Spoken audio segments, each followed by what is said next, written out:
Hello and welcome back to Pandemic Playground with Dave. Today we have another experiment for you guys, and that is building hovercrafts.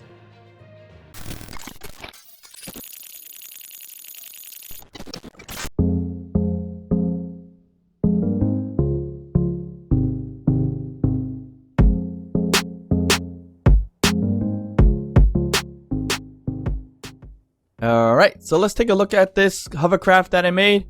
And it's not the prettiest thing in the world, but it works. So as you see here, we're just going to take a quick test drive. It goes forward, left, and right. Pretty okay. And you can also spin it around in circles. And it has a nice gliding feature to it. And you can go pretty fast as well with it. And it'll be, let's see here. Yeah, you could get close to 100 meters per second, which is great. And it can also stop slowly, not the fastest way to stop, but if you spin it around and let the thruster do its work, you can also get it to stop that way. So this is actually my first time playing with the hovercraft or building a hovercraft. Never really attempted it before. I know a lot of people have done it previously, and I'm trying to figure out what was the best way to do it, and that's what brought up my experiment for us today. Alright, so I have a whole slew of them here, as you see there. The white ones there are the prototypes that I made previously, just to see if it worked out okay or not. And then I furnished them up with color and dressed them up with different things or different items. So let's go through the hovercraft very quickly and see what it all contains. If you don't know how to build a hovercraft, this is pretty much a how-to for you guys. But if you already knew how to do it, look forward to the experiment that we're about to do in terms of using other things for hovercraft. Alright, so first things first, we have a quick little seat, cockpit, battery, gyroscope, and a large atmospheric thruster just to get our forward propulsion. So all of that is what gives us the forward push, but everything on the bottom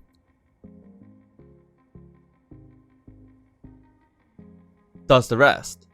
So that includes wheels and some thrusters that are hidden.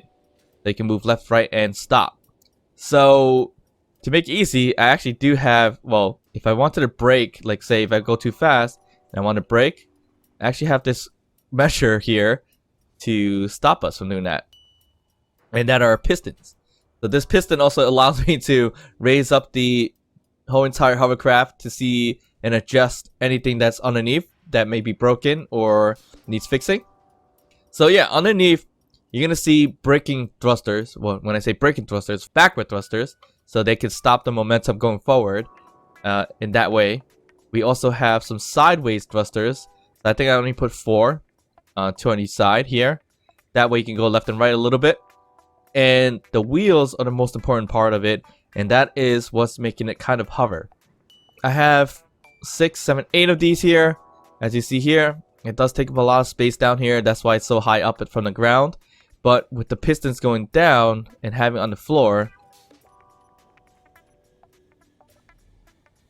as so, it kind of looks like it's floating. So that's kind of the vanilla way of making hovercrafts. You can always make hovercrafts with different mods that are out there that I've seen.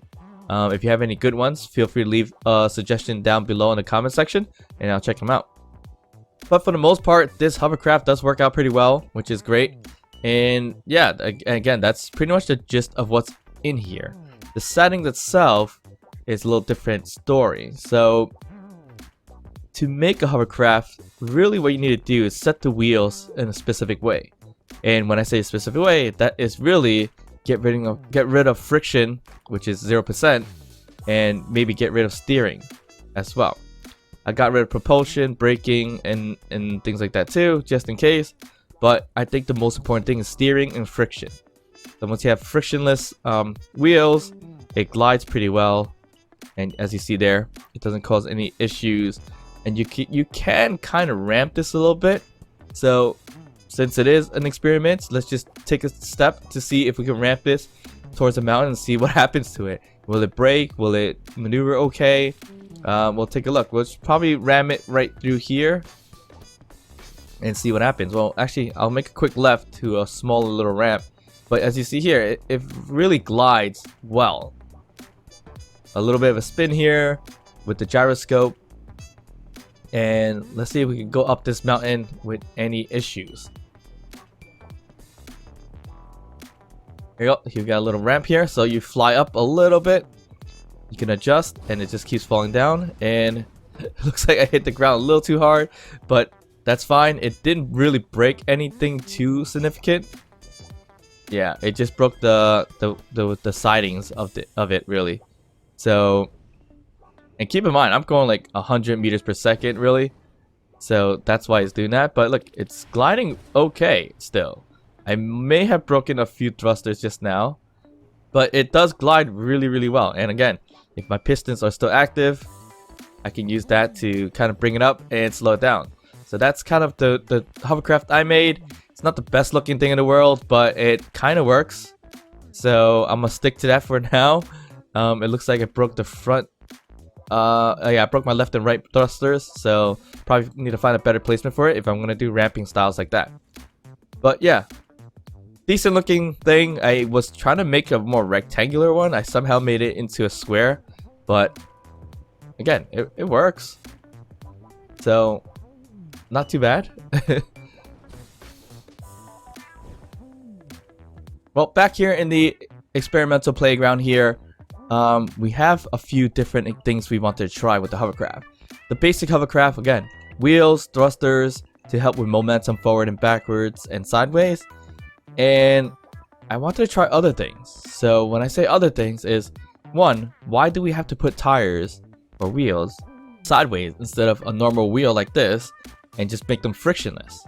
Does that work? Let's see. So we'll bring the piston down, and then now you'll see that the wheel is touching the ground. My wheels are set, no steering, no propulsion, and the friction is at 0. So it's kind of the same. Everything else is the same, especially the thrusters and everything like that.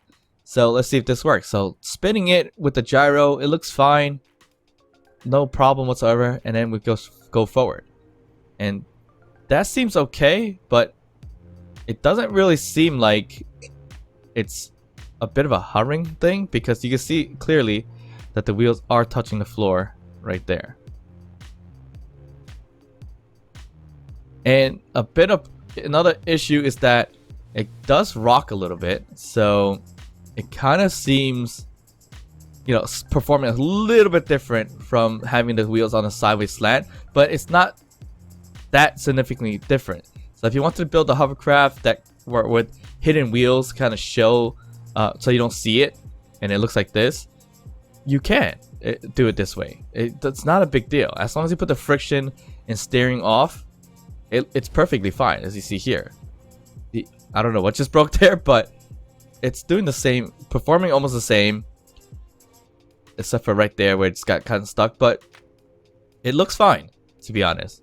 It goes sideways, look, it slides sideways like a drift, and it's not causing a big issue whatsoever. So you technically can create a hovercraft with wheels on the ground itself. The only problem is that, yeah, it's going to create tracks on the floor now, which is not ideal. But it does glide pretty well using the thrusters and sliding left and right. I'm not even sure what broke, to be honest. Oh, right here, a thruster. But it's very similar to having it sideways. So if you want to save the space on the bottom, you probably hide some of the wheels to kind of work it through like this and make it hover.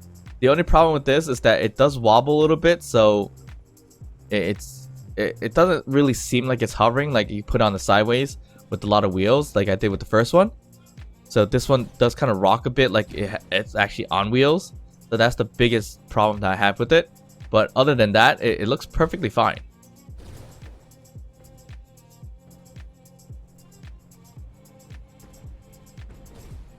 Alright, so the next experiment was to think a little bit outside the box. And that is basically, why do we need to use wheels? Why can't we just use some thrusters and throw some thruster overrides on them and have it hover to make a hovercraft?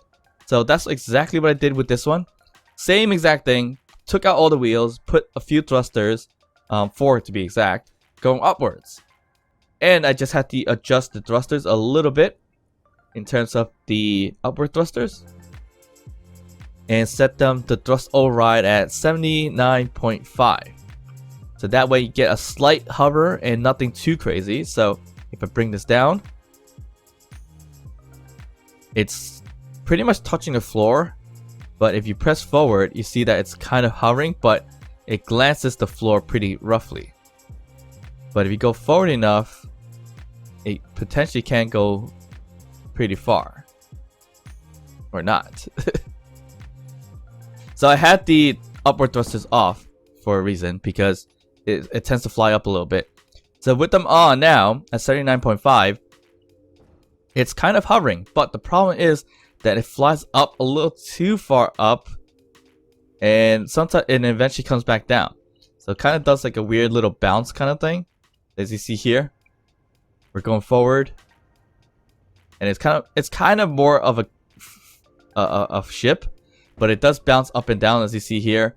Like you cover a little bit, comes back down, hover a little bit, comes back down, and I'm not turning it on and off or anything like that, but like that, I just crashed a little bit, I'm bouncing up, and now I'm just floating up. So thruster override potentially can work with this, but not necessarily, because you fly a little too high, and that's not a hovercraft, it's more of a spaceship or a ship. As you see here, I'm falling back down hard, and then I bounce right back up, and then I go forward, it should bring us back down, it's gonna bounce again. So that's kind of what it's doing. You can adjust it a little bit further in terms of the upward thrusters, override thrusters, to kind of play around with it, but you're never gonna get that very steady like hover, especially when you're driving forward. You could probably get it very close, but with the, I guess, the gravity here, or the physics of the game, you see that once I crash a little bit, I fly up and I'm not coming back down for some reason. So it kind of makes it a little odd. So that's why you can't use just thrusters as a hovercraft, as you see here. And that thing's probably going to fly away, but we'll let that fly away and see what happens to it. It might slowly balloon upwards and potentially pop and come back down sooner or later. So those builds were just vanilla builds. There were no scripts or mods added to them at all, so you can easily create them in Xbox if you like. But of course, if you're in a PC, there is Hovercraft mods or hover mods, or I think they're called hover engines or so, where you can make fun little things. But again, I haven't tested those or played around with those yet, so I'll probably check those out later on down the line. But if you did want to add a script, I would potentially add the Vector Thrust 2 script, which is this here, the Vector Thrust 2, which you can add thrusters to rotors and control it that way using specific programming on the program blocks, and they're running the arguments. So what I did here is basically the same basic default rover, right? So you have that here. You have your left and right spinning, but you definitely don't need it. So we're going to remove these here. So got rid of all the bottom thrusters, and what we're going to do is put on Vector Thrust on this rotor here with a large atmosphere thruster. And what that's going to do is basically run the hovercraft and give us the left and right propulsion forward and backwards. So that pretty much does everything for us. Alright, so we got thrusters on, and you'll see that has the Vector Thrust on. It's a little shaky, not the greatest thing in the world, but it's kind of like those hovercrafts with a big old fan in the back, where you can rotate left and right a little bit to direct yourself. So we can easily go forward, we can go sideways like this, and it can stop you at any moment. You go backwards, it's going to turn and go backwards. You see there? So that gives you kind of a lot of control with this hovercraft. So you can spin it so much more than what you can with the regular thrusters. And as you see here, a Vector Thrust will just take care of everything in terms of direction. If you want to go forward, you just go forward. You want it to stop, you can just let go or go backwards, and it'll stop for you. You want to go sideways, go right, you can go right, and the same thing with left. It'll just spin around in circles that way. So this way kind of works out pretty well. I do like it with the Vector Thrust. The only problem is when you're stationary, it doesn't really stop at all. So you're always going a little bit slower. I mean, moving around a little bit. But it's not too bad. This one's, I think this one works really well, especially when you add a script. But if you don't want to use scripts, you can do the vanilla way and add additional thrusters on the bottom hidden, so you can't see them. But with the vector thrust, you see it has a lot of control for left and right thrusting, forward and backward thrusting, and it just automatically adjusts. Right now we're flying up a little bit, which we're probably gonna crash a bit of it. So let's see what happens. Ooh. And we're flying up in the air. I wonder what happens if I bring my pistons down, see if we could land softly or not. Oh, we bounce. Alright, so that's kind of a safeguard with our pistons. We can just release them like landing gears and it just kind of bounces on the ground. But yeah, vector thrusting I think works out pretty well when it comes to making hovercraft. So if you do want to make something like this, definitely check out Vector Thrust 2. That's a great script that is used for making ships or maybe even hovercrafts like this, so that you can maneuver with just one thruster. And this thing's gonna crash and pretty much blow up here or get stuck. Alright, so our final test is here. This one is without the script, no vector thrust at all. It's the original ship or hovercraft with a little bit more batteries because we are using thrusters going upwards with the wheels itself. So we gave it a little bit of thruster override. We gave it 72 here. And what we're doing is that same concept of what we had with the default wheel version versus the thruster override upwards, and combine the two and see if that works out well. So I put the thruster override on the bottom just enough so it brings me up a little bit, but not too much. But with the combination of the two, it actually hovers a lot better. It sometimes hovers a little too much, but it does drop also. So right now I'm floating a little too high, which is not exactly what I want, but you see that I'm falling back down now too, and that is okay. So anytime you put any thruster override or anything like that, it will bring you a little higher than what you probably want in a hovercraft, but it does make for a decent hovercraft, which you're probably never gonna break unless you hit the ground too hard. So right now I think I'm flying a little too high, so I can probably drop the override thrust a little bit. So let's just go for, just for the sake of it, 69,000 is fine, and that should be like just a tiny tad bit a push. So now you see we're using most of the wheels on the ground, the frictionless wheels, but you see a little hills or whatever will bring us up, and then it's gonna drop us back down, but very slowly. So it kind of prevents us from like kind of crashing too much, which is ideal. So something like this, you're flying so high up, which is not ideal. And then when you come back down, well, at least it will be a soft landing, I would assume. Not 100% sure. Let's see what happens. In 3, 2, 1. Impact. Oh, so we're just gonna bounce a bit. So that's not ideal because of the upwards thrusting. But eventually you would come down, I would hope. It looks like I'm ballooning again and we're flying upwards for whatever reasons. If you go forward, we should drop. Or not. So then you probably need a safety precaution and actually turn off those upward thrusters. Oh, there we go. Well, we're flying downwards anyways. Or diagonally downwards. So you see here, I guess the best way to do it is to leave it with the sideways wheels. But of course, if you don't want to make it sideways, save some space, you can make it with wheels, just hide them a bit, and you can technically call that a hovercraft. Technically none of these are real true hovercrafts because there is things on the bottom touching. So the only way to really get a good hovercraft is likely going to be playing around with some mods. Right, so that was a fun experiment on how to build hovercrafts. This is my first attempt at making a hovercraft. I know I've been playing this game for quite some time, but I've never attempted it, and today was the day to do so. So it definitely looks like sideways wheels or regular wheels with no friction, no steering makes perfect hovercrafts. Just make sure to hide them so you don't see them. But otherwise, you should probably look into some mods to make a true hovercraft. As always, I make these experiments just to test my own knowledge and play around with different builds and share it with you guys. I know some of these things a lot of people have done previously, but it was something I wanted to do and see what it looks like and how it reacts. Of course, if you enjoyed this experiment, hit that thumbs up, like the video, subscribe to the channel, hit that notification bell, and feel free to leave some comments and suggestions. And of course, I'll see you guys next time. Bye.